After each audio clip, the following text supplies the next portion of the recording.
Hello everyone and welcome back to another episode of 1000 Gurus with me, your host, J.R. Yonocruz. So today's episode is a very special episode. I've been wanting to do this episode for a while, and when this episode goes live, it will be the very first episode of the new year and the new season. So this is the 1000 Gurus 2025 recap episode.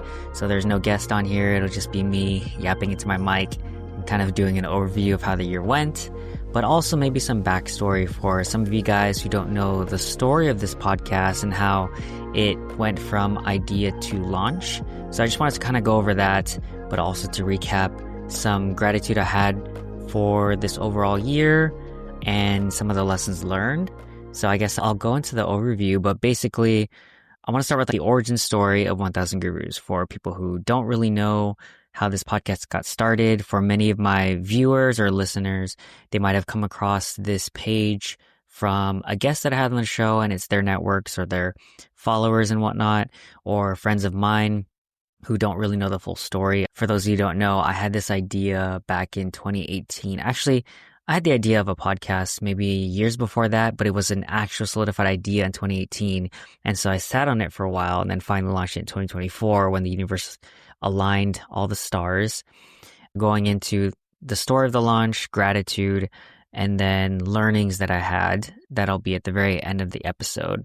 So just wanted to give that sort of brief overview. It's kind of like a recap for myself. This will be episode 61, so I would have had 60 episodes under my belt and published by then, which I'm pretty proud of actually, and it's been quite a fun journey. But anyways, let's go into the origin of 1000 Gurus. I had this idea that I learned from Tim Ferriss, the author of The 4-Hour Workweek, and quite literally the founding guru of my endeavor into podcasting. His is like quite literally one of the only podcasts I listen to religiously pretty much every week, every time I go to the gym.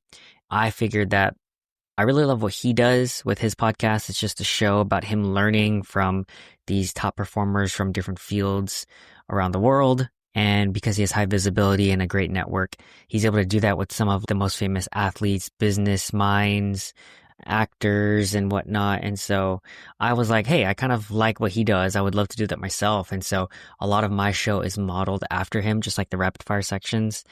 And so I don't have any illusions of grandeur to do it at the level he does, but I figured that might as well do something that I'm interested in and pursue it and see how it goes. And so from Tim Ferriss, I learned of this idea that was in my head, which was going back and looking at your year when you do these yearly retrospectives and you look at your life and how it went, kind of optimizing your life by looking back at the 80-20 rule of the 20% of activities that account for 80% of your happiness and fulfillment. It's the Pareto's principle or the power law, something like that.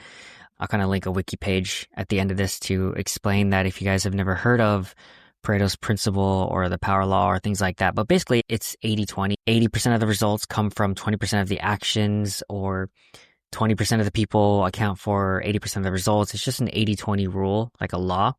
And so this applies in a lot of things in nature. And he gave this great idea about if you want to maximize your happiness and fulfillment, identify that small percentage or small fraction of the things that you do each year that give you the most happiness.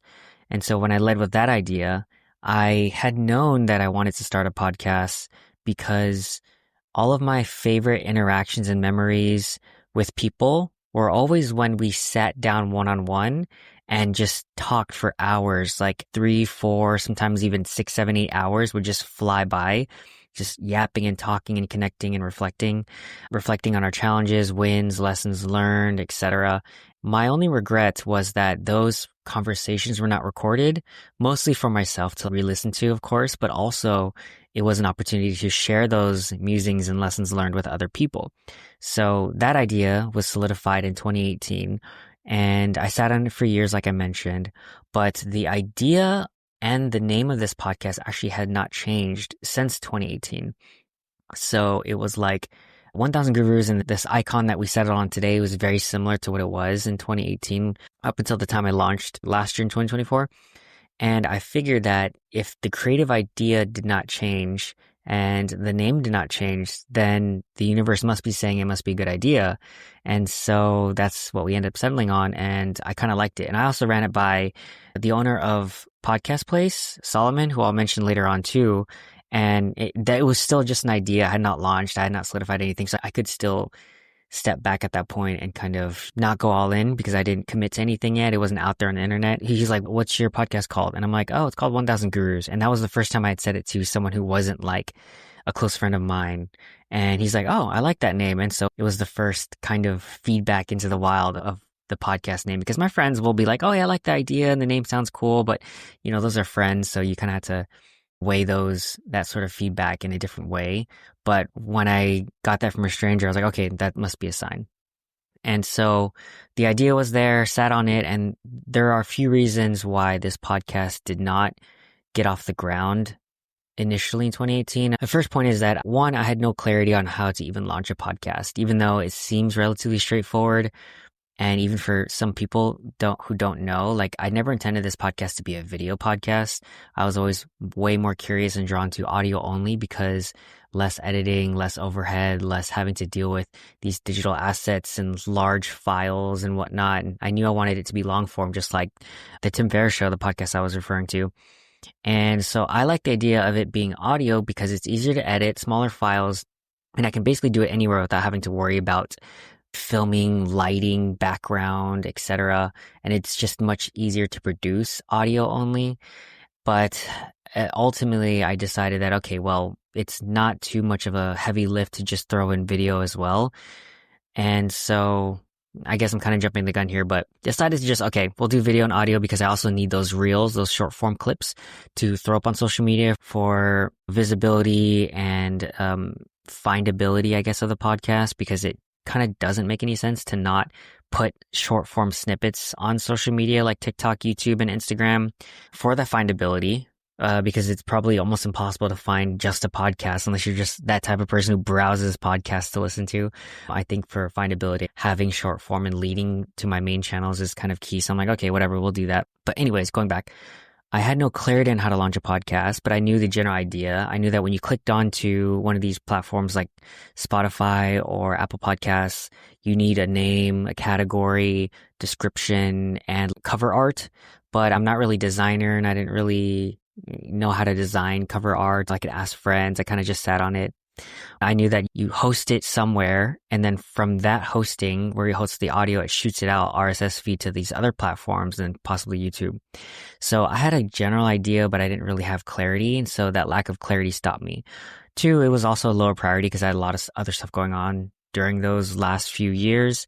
Like, for example, I just got out of a long-term relationship in 2018, but that wasn't really a huge hindrance. But it was mostly because I joined Choreos at the beginning of 2019, auditioned for it at the end of 2018.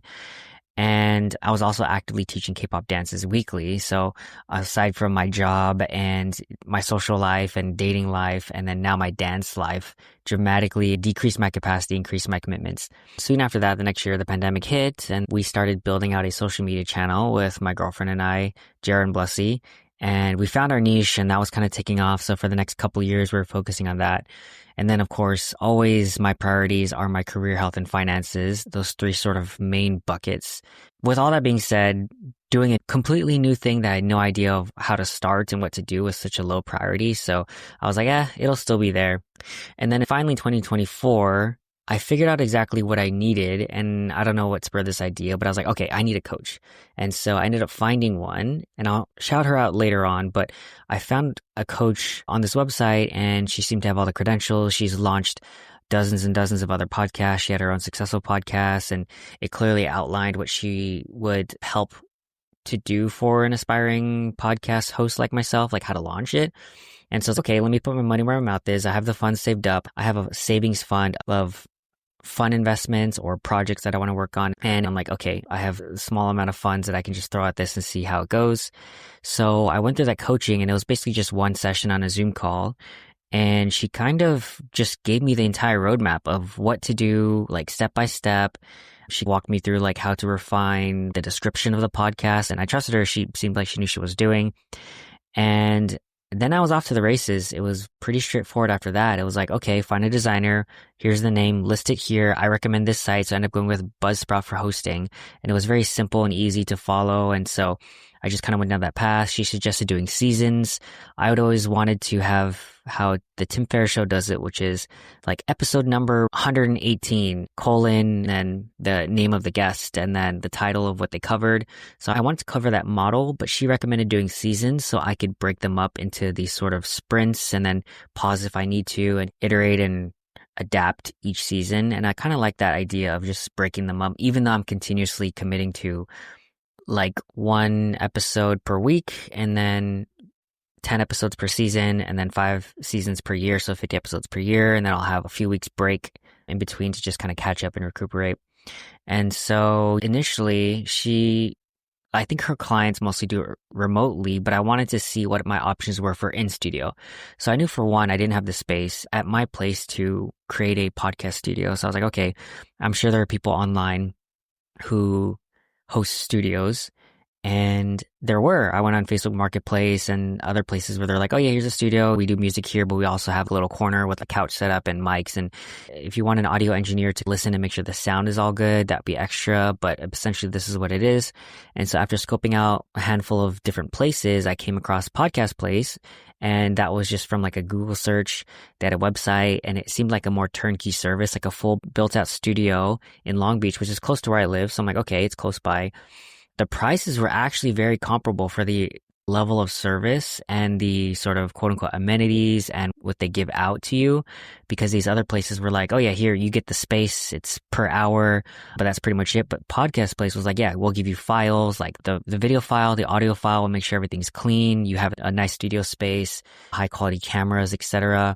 And he does a little bit of producing, active producing. So if you want to throw up like images live while you're doing the recording and things like that, it's a great service. And the crazy part was the prices were basically comparable to none of those amenities or services at the place I was looking at. So I was like, okay, great.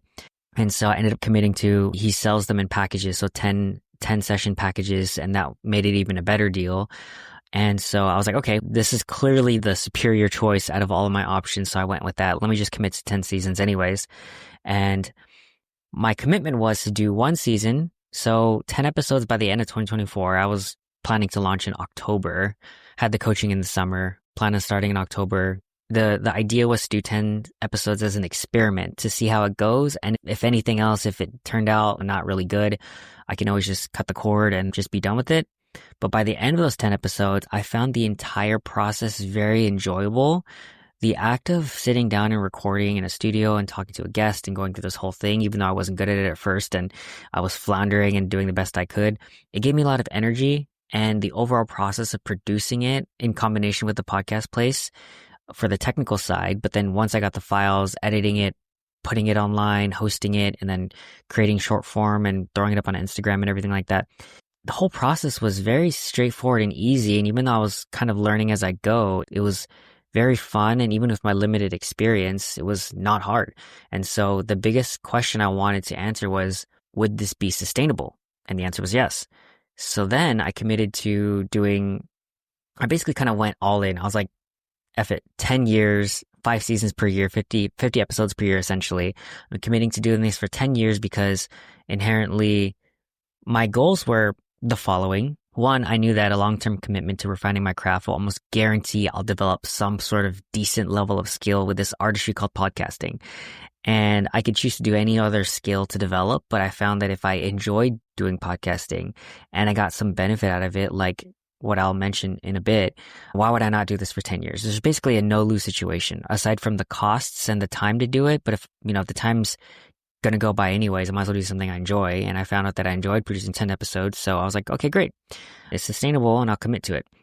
Second, each episode is an instant win because I'll always be learning. That's the whole point of the show, is I'm trying to talk with the guests, learn their story, and learn what they learned on their story. And so I'm committing to the ethos of everyone has something to learn if we listen. So it's kind of a reminder to myself to always be a student.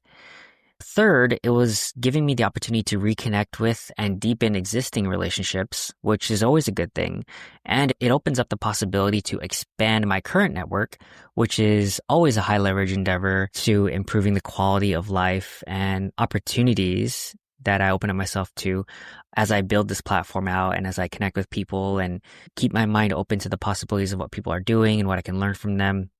And so building this platform to almost use it as like a mechanism to network and have them on the show and learn from them and share that with other people. It's kind of like a triple win. They win, they get to share their story, and maybe they like to teach and share. I get to learn, and then my audience gets to learn. And my fourth goal was potentially this being a business or an additional revenue stream in 3 to 5 years as I refine my craft and focus on adding value to my audience. And so I knew right away that I'm not going to be focused on making money from this, as I don't want that desire to need to create revenue from this to be influencing the direction of my podcast, if that makes sense. I think the essence of this podcast, or my focus, was always for me to learn, but also the audience to learn and then get inspired by my guests. And I can't do that if I'm focused on trying to make money from it and if I'm trying to get good at this craft, right? So basically focusing on the craft first, enjoying the process and the journey along the way. And I know eventually if I keep doing those things and I develop enough of a skill level of it, eventually the money will come. So I have faith in that. And I'm also very fortunate and lucky enough that my finances are good. My career is good. I don't need this to work. I know for other people, that might be more of a winning strategy of quote unquote burning the boats, burning the ships so that you have to make this work and then you learn faster because of that need and desire. But I never wanted this podcast to be fueled by that need to make money and make it my living. And so I am grateful and fortunate and lucky to be able to be more chill and let this podcast be essentially what it's meant to be, which is like a passion project that potentially can be a business venture, but it's still focused on just the spirit of learning and sharing and growing. And so hence the 10-year commitment, because I knew that if I focus on the craft, the money will follow because I'm allowing my skills over time to compound for the long term. And when that skill compounds over the long term, eventually you'll be a quote unquote overnight success, right? And even if that never happens, I have no illusions of grandeur that I'll become this super famous podcaster. But if I focus on just enjoying the process and learning and growing, even just a fraction of percent each episode, I know that I will never lose and it'll always be worth my time. That was kind of the overview of what 1000 Gurus is. And now I kind of want to go into gratitude, again, a key focus of this show. I'm grateful that this vision came to life. It's always so satisfying when you have a vision for yourself or something you want to do or build or grow, something to happen, a goal that you set for yourself, and then it comes to life. And then you get to see a year's worth of results and commitments to that.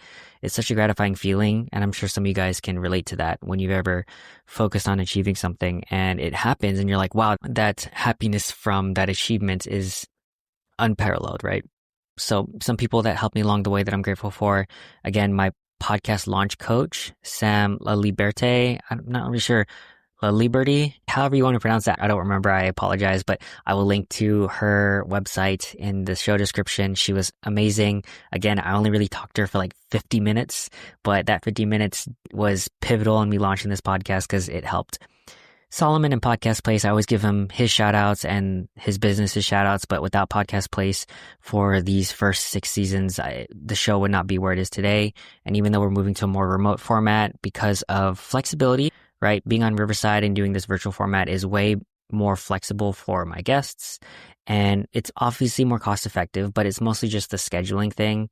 I can have more flexibility with timing as well, meaning that I'm not time blocked by 1 hour, which I'm grateful for because that 1 hour forced me to be creative and work within those constraints and develop my show format.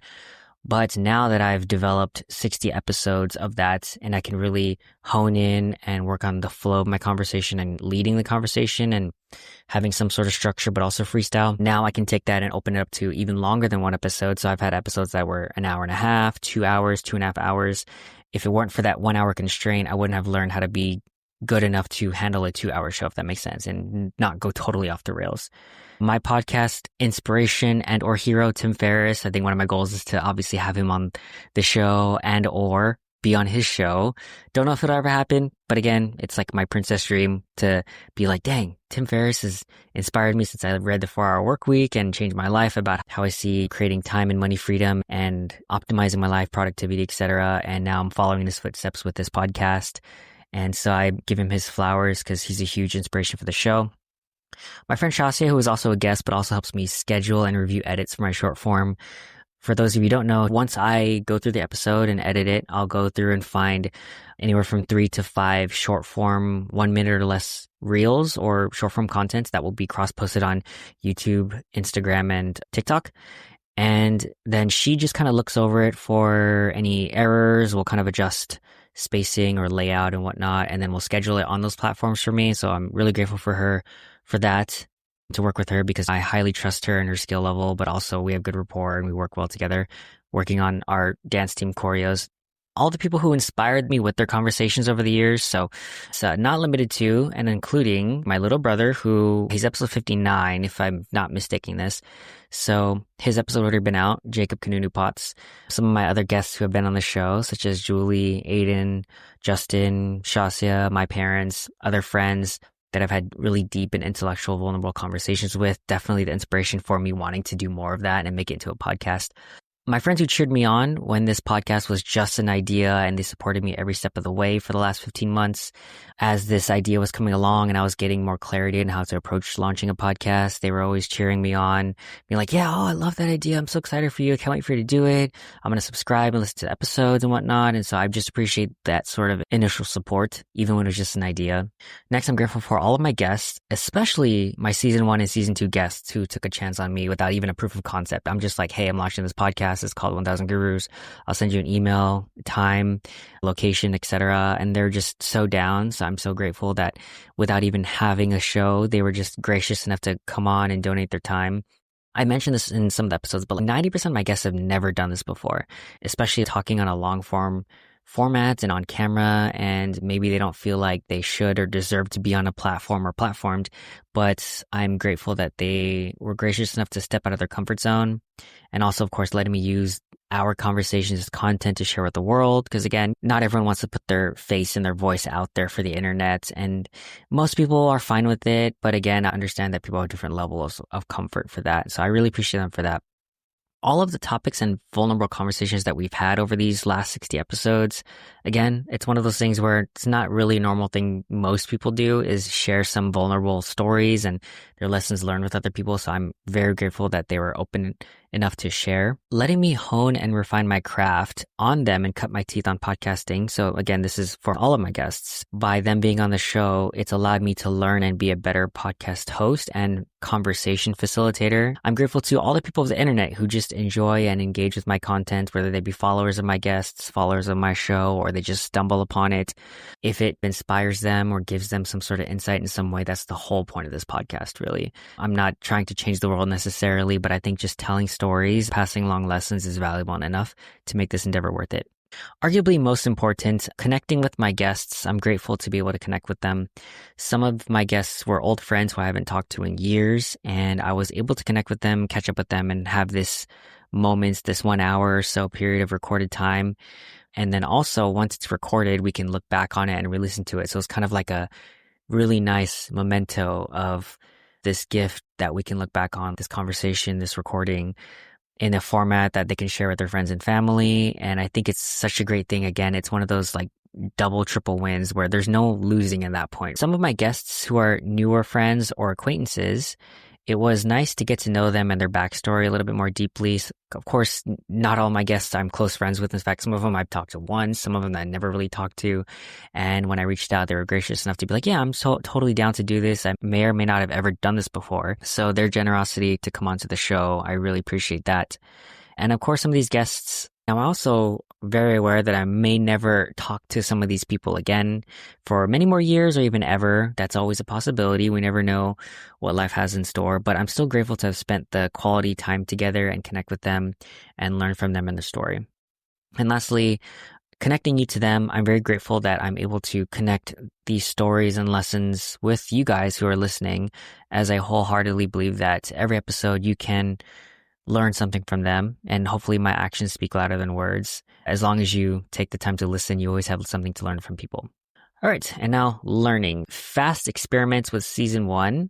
I knew that I wanted to, like I mentioned, make this a fast and quick experiment with season 1 to see if I could do it, see if I liked it, and if I could commit to a year, 50 episodes. Turns out I could. I did it. It was challenging, but still very doable. And I know I can replicate this for the next 10 years. And in fact, I imagine it'll get easier along the way as I streamline this process. And within the next year or 2 years or so, as I onboard some people to help me produce this podcast, whether I hire virtual assistants or editing assistants or people to help with the content in general, I know it'll get easier, but I will cross that threshold once it becomes revenue generating and I can make money, or have this podcast sustain itself through Patreon, which I just created and opened, and I'll start to develop that out over the course of the year so that it can sustain itself and possibly help with producing. Then it'll free up my time to be able to do some other projects that I want to do while still committing to my 50 episodes a year. What else did I learn? I also learned what my verbal tics are, which is very obvious when I'm editing every single second of every single podcast episode that are 1 hour plus. And because I'm listening to myself give these ums, uhs, and likes, I'm so hyper aware of them as I talk now. And so I think I've reduced them dramatically, and I'm working on slowing down thinking and clarifying my thoughts and being more concise and clear with my language. So that is a win. I also learned how to guide conversations more effectively and ask better questions at the right times via deeper listening and kind of being more engaged in the podcast.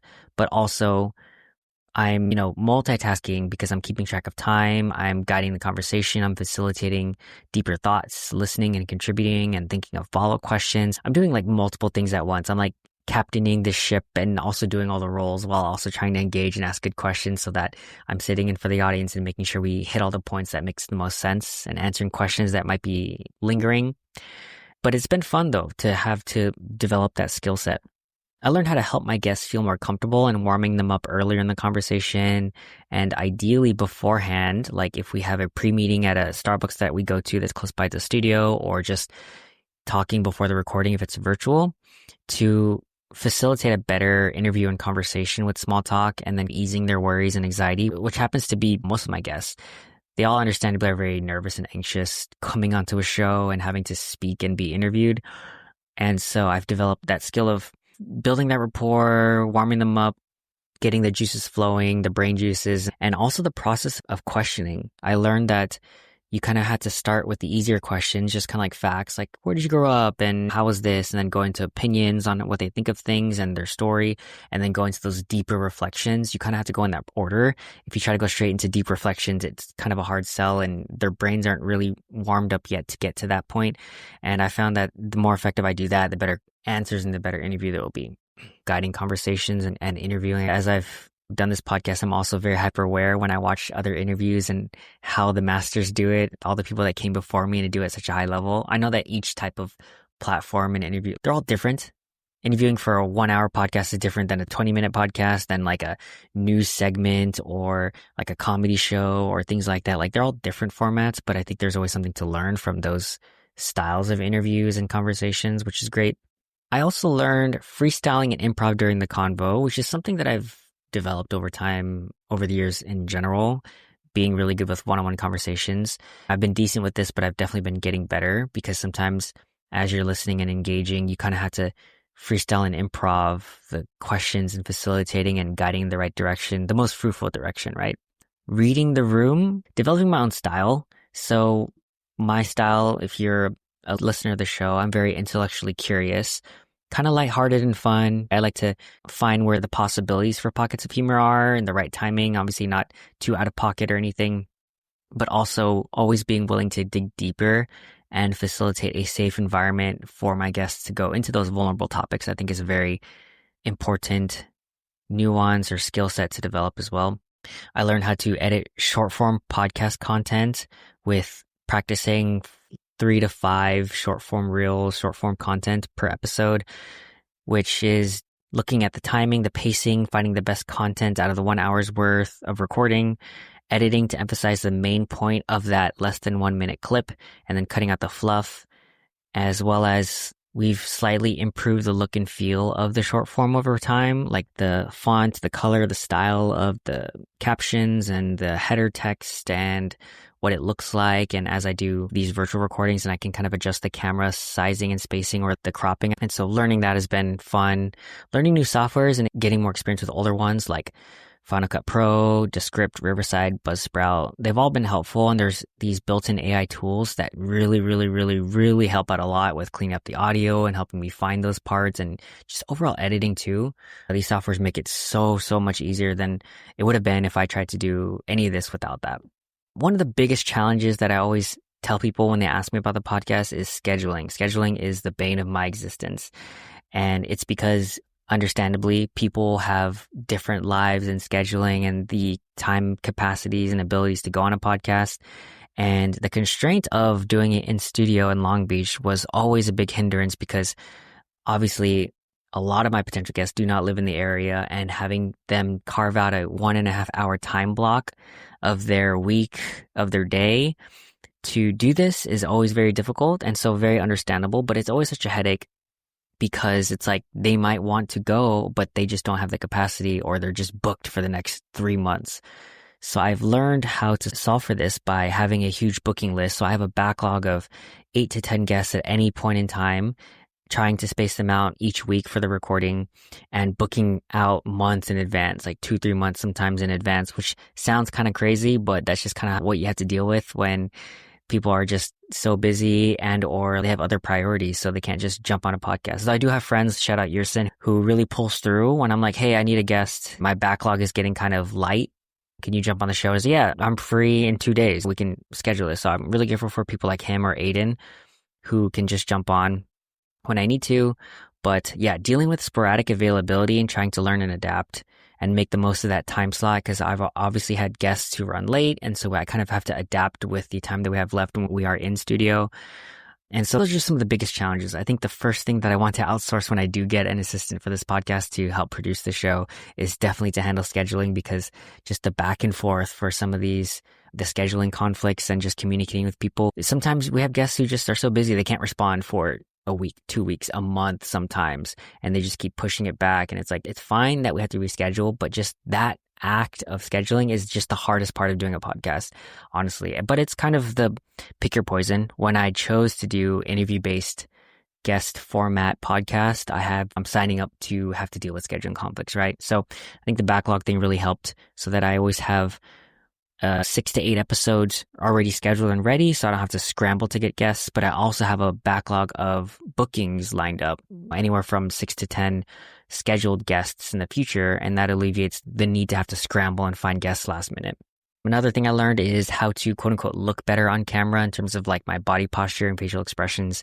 This is more prevalent in studio when it's like we have full body shots, but when I'm doing it at home and we are recording virtually, it's just torso, right? It's just head and shoulders and whatnot.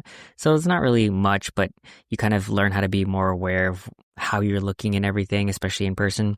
And last thing is formatting my intro for each episode. If you listen to the audio, if you listen to the video and you just listen to the raw video, you're never going to hear this, but I do have intros with cool little intro music and outro music, but basically just learning how to deliver that intro in a more energetic, kind of compact way with more personality, sounding more natural, and learning what beats to hit. My first few seasons, it was just reading it off, but as I've got more comfortable with recording the intro, it sounds a little bit more natural, and I learned my cadence of how I want to speak, and then hitting the right ideas, topics, and summaries and thoughts that I want to say at the front of the episode. Now, just to wrap it up now, visions and goals for the future. I think I want to expand into different formats, not just the standard guru interview or a random show, which I'll have once in a while, but like topic-specific random shows. An idea I have for an upcoming episode with my friend Can is anime discussions. I think with the thesis of the show, you can always learn something from someone, and we're the essence of learning. One of my passions and hobbies is anime, manga, and one of the reasons why I love anime is because sometimes the protagonists or characters are just so compelling, and even though they can have their flaws in the stories and it's narrative driven, I think what I love most about my favorite anime protagonists is that there's so much to learn and aspire to be when I look at them.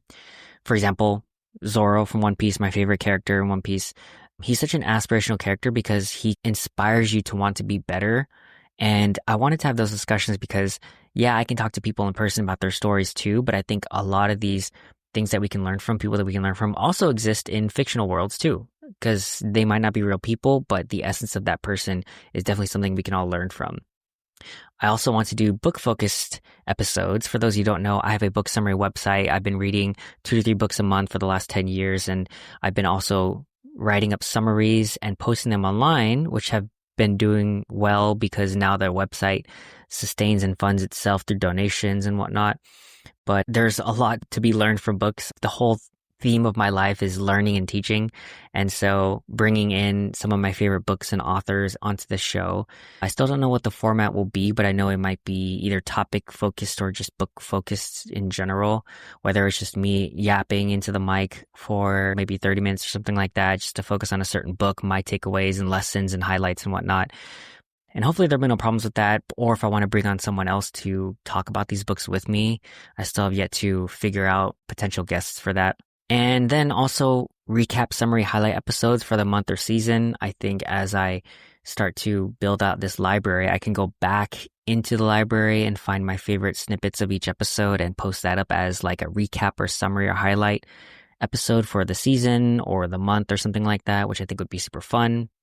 Also, I mentioned Patreon, so I've been brainstorming content that I can do for Patreon, since that's what a lot of other podcasts platforms will do. So some ideas that I've had are like early access to episodes, since I have a backlog of 6 to 10 episodes at any point in time, access to the recording schedule, member shoutouts, exclusive episodes, live audience Q&A, 30-second voicemails at the end of each episode.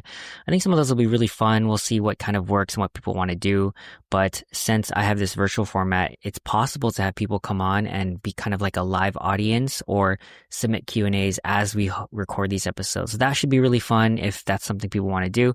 I have been doing blog summary recaps of each 1000 Gurus episode on my main website. So this is already in progress. By the time this episode launches, I'll probably have 20 plus episodes in blog format on my main website, marloyonocruz.com, and it kind of just gives the highlights of each episode, a link to the audio version, and a link to the Instagram post that shows the marketing photo of the guests, so you can kind of click into it and see what it's all about. Possible collabs and sponsorships, if it makes sense. So again, I wasn't really planning on making money off of this platform for the next 2 to 3 to 5 years once I really hone my craft, but I think I'm still looking long term. And so just exploring those opportunities for possible collabs and sponsorships. I already know that I'm committing to only partnering up with sponsors that I really resonate with, like whose products and services I already actively use or really believe in, and not really just these random sponsorships that don't really mean anything to me. I want to only advertise and put my name behind products, companies, and services that I really believe in and that I am a customer of myself, so that when people listen to my promotional content, they will know that I'm fully endorsing it and it's not just because of a paycheck. And lastly, one of my goals is to scale up my team by expanding it with editors, content managers, virtual assistants for scheduling, as I mentioned, and episode research, and possibly someone to help with outreach for collabs and sponsorships. And so this is a call to action. If you have any of those skill sets, if you're interested in working with my platform, again, it doesn't make any money, so it might just be for the experience. Or if you just really have a passion and want to work on something and add that to your resume, or if you just like the thesis of the show and want to grow with it, and as the show starts to make money, then you'll be on the ground level of that, and then we can hopefully turn this into something. But yeah, call to action. If you want to be a part of the show, if you want to help out, if you have any skill sets that the show needs and are just interested generally in the show, just reach out to me. That's what we got going on for the rest of 1000 Gurus. I'm so grateful for this last year, 60 episodes in. All of my guests were amazing. The learnings, I listened to every episode at least 4 or 5 times. I'm excited for the future and just generally looking forward to everything else that this has in store. Be on the lookout for more episodes, different formats, and things like that. I might start plugging some side projects that I have going on too. I'm really vamping up on relationship coaching. I recently launched an online digital product store with learning guides and audiobooks. Right now, it's financial literacy, so I have 3 guides on how to learn about personal finance and really just get you in the right direction. Something I really believe in. It was a side passion project that I've been working on for the last few weeks, and it's now live. So go check that out on my website, marloyonocruz.com. Click on guides, or it's on my Stan account, stan.store/marloyonocruz. You'll find it in one of my links if you just go to my website. Check that out. Highly recommend it. I'll be creating more guides on relationships, productivity, etc. All right, so that is it. That's all I have planned for this episode. As we wind to a close, I want to thank you guys for being here, for listening as usual. Make sure to like, subscribe, follow, let me know what you want to hear more of. Leave me love in the comments if you'd like to. That's totally cool. It'll make me happy. What kind of guests, if you have any guest referrals, if you have any ideas or topics that you want me to cover, things like that, just let me know anywhere in the comments. I'm sure I'll see it. And reminder to always be kind to other people, especially yourself, and remember that you can always learn something from someone if you take the time to listen. So thank you guys for being here.